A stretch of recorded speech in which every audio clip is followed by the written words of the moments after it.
forget everything you think you know about cheesy bread. Because today we are making the Georgian masterpiece that's been stealing hearts for centuries. First, the traditional Georgian Adjarian Khachapuri with a rich cheese filling, a silky egg yolk and melted butter. And just when you think it can't get any better, we are turning it into a Philly Cheesesteak-Khachapuri loaded with juicy beef, caramelized onions, mushrooms, peppers, and a layer of gooey melted cheese. Both versions have an unbelievably soft, fluffy interior, crispy golden edges, and enough cheese pool to make every bite completely irresistible. Let's start with the dough. I always start by warming the milk first. You don't want it hot, it should feel comfortably warm. When you test it on the inside of your rest, if it feels hot, let it cool down. Then add the warm water, the active dry yeast,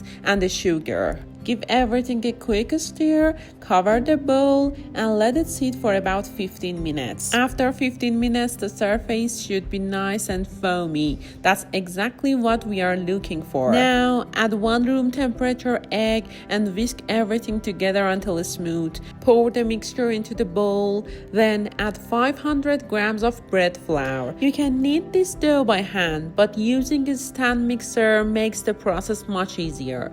Mix until the dough starts coming together. Once it forms a rough dough, add 10 grams of salt.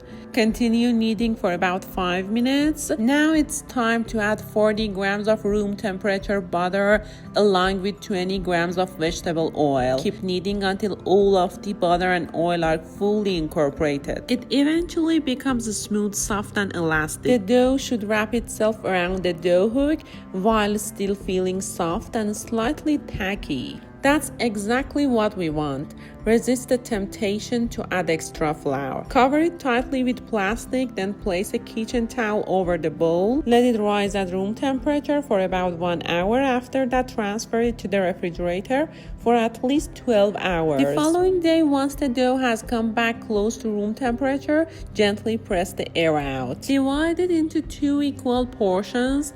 Shape each piece into a smooth dough ball.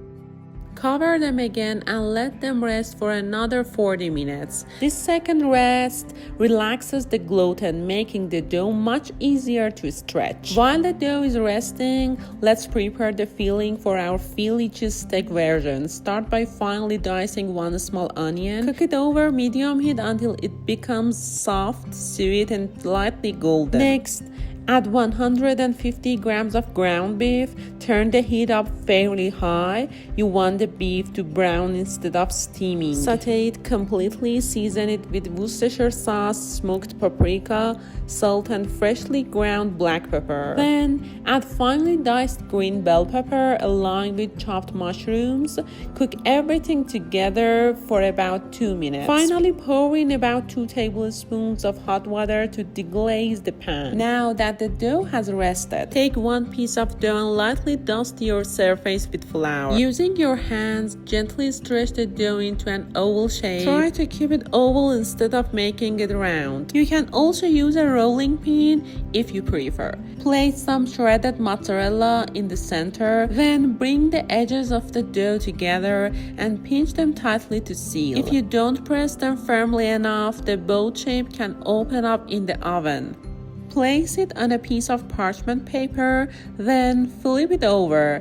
Using a sharp knife, cut a line down the center, but make sure to leave about 2 inches uncut at both ends. Open the cut edges gently so the cheese underneath becomes visible. For the traditional cheese version, place some pieces of crumbled feta cheese and cream cheese on top. Press them gently so they stay in place while baking.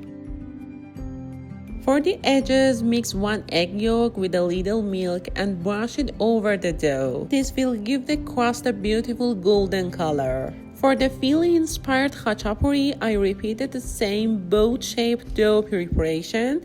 After creating the cheese base, add the Philly beef topping on top, then add Philadelphia-style cream cheese and secure everything gently with a fork. Brush the edges with the same egg yolk and milk mixture. Now it's ready for the oven. Once the traditional khachapuri comes out of the oven, create a small hole in the center. Add 1 egg yolk and a small piece of butter. Place it back in the oven for about 2 minutes. Then mix the topping directly into the hot melted cheese and enjoy!